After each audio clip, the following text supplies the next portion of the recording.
Do you think Britain's made the most of Brexit, though, that it could? No, I think it's been on the sloppy side, but I think it's getting straightened out. Nigel loves to be he wants to feel part of our tribe. But Nigel loves America, and he puts Trump first. Now, if we put Trump first and America first and do a deal with them, British farming will not survive an America trade deal. They say America first for a reason. The quantities of scale, they are very aggressive exporters. There is no hope for British farming if we have an American trade deal. So if Nigel wants to come in with us, he needs to drop his desire to do a trade deal with America. And I can't see any sign of that happening. It was always obvious to me that Brexit was going to be an absolute disaster for farming. And that's why, over 9 years ago, I became involved campaigning against Brexit. And for 9 years, I have been literally going on about Brexit and saying and pointing out and campaigning on how bad it is. Now, some people have been annoyed with me for doing this, and quite a lot actually. Oh, why do you keep going on about Brexit? It's done. Or some people say it hasn't been done properly. Or some people say, oh, just get over it. We can't rejoin because of this and that. And you have so many different responses. But we have seen a new poll which was published in the Sunday Times this last weekend, showing that the vote for Brexit is really dying off. It's only 29% now. And once you remove the don't knows and the won't votes, actually it's 64% for rejoin, which is really a significant majority now.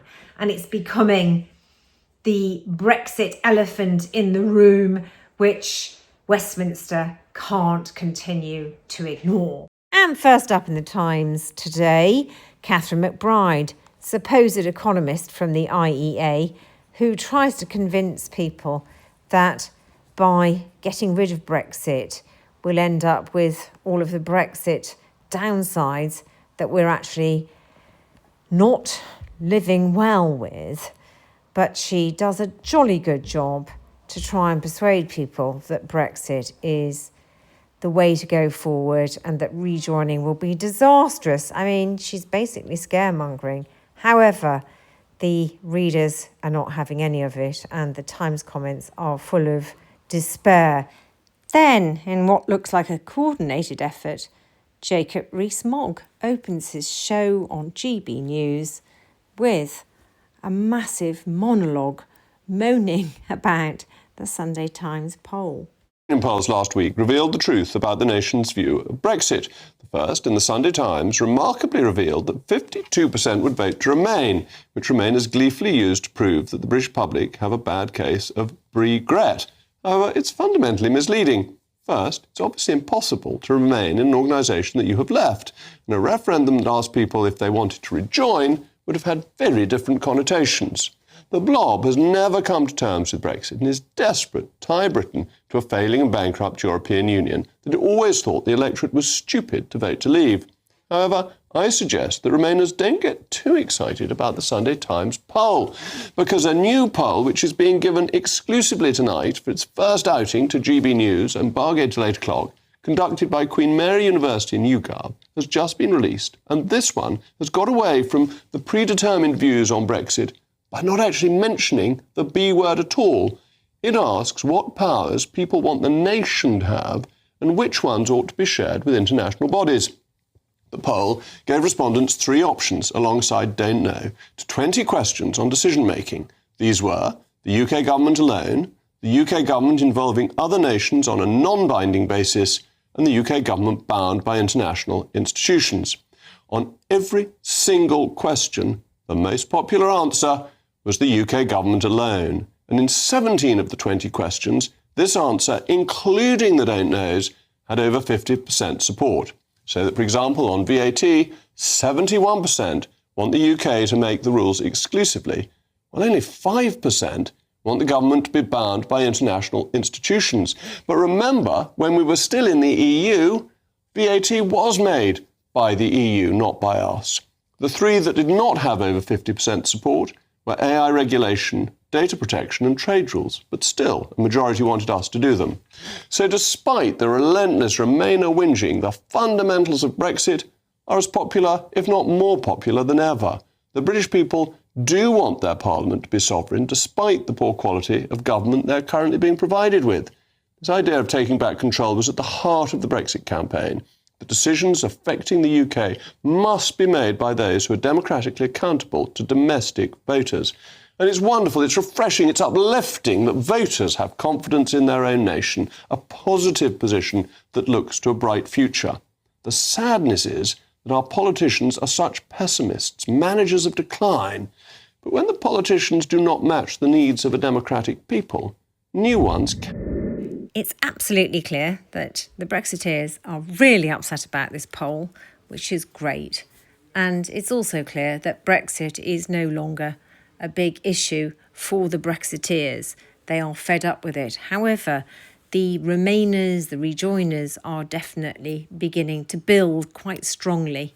And every time there's a poll, the numbers get greater. The divide between Brexit and Remain gets bigger. And this shows the direction of travel. I am angry at the way the British people are being misled. This is much more important than a general election. This is going to affect people, their livelihoods, their future, for a very long time to come. And if they are given honest, straightforward facts and they decide to leave, then that is the decision the British people take. But if they decide to leave on the basis of inaccurate information known to be inaccurate, then I regard that as deceitful. Now, I may be wrong, but that is how I see their campaign. And this is so important. For once, I'm not prepared to give the benefit of the doubt to other people. I'm going to say exactly what I think. And I think this is a deceitful campaign. And in terms of what they're saying about immigration, a really depressing and awful campaign. They are misleading people to an extraordinary extent. There are a lot of people on the move, and they come here because we are a great and successful country. The nonsense we hear from Leave about let's get our mojo back and be a great country, we are a great, successful country. That is why people are coming to us. How are they going to reduce their numbers? There are more people coming into this country from outside the European Union than inside. Who are the people they're going to send back? The 52,000 doctors in the National Health Service? Doctors and nurses? The 80,000 care workers? They're not talking about sending anybody back because of the Luxembourg Agreement, which means they can stay. How are they? We won't be in the European Union if we leave. How are they going to reduce their numbers? Who are they going to stop coming in? The footballers or enchanters? I think we need some practical information, and we are not getting it. People are being invited to vote for a pig in the poke. This is not about political parties, it's not about the elites, it's about the everyday man and woman in the street and their children and their grandchildren. It is their future that we will play Russian roulette with if we leave the European Union. There is nobody on the Leave side of the campaign who has, as I have, sat at the top table in Europe for 7 years. And I know from what I have seen inside the European Union that what they say about unelected elites is absolute hogwash. The Commission, for example, are answerable to David Cameron, Angela Merkel, François Hollande and the others. They're appointed for a limited period of time. They're told to produce legislation, which then has to be approved by ministers, the European Parliament, the Westminster Parliament. The belief an unelected elite is running wild is yet another piece of copper-bottomed Leave nonsense. But if we cut ourselves adrift, we will become a vastly diminished country.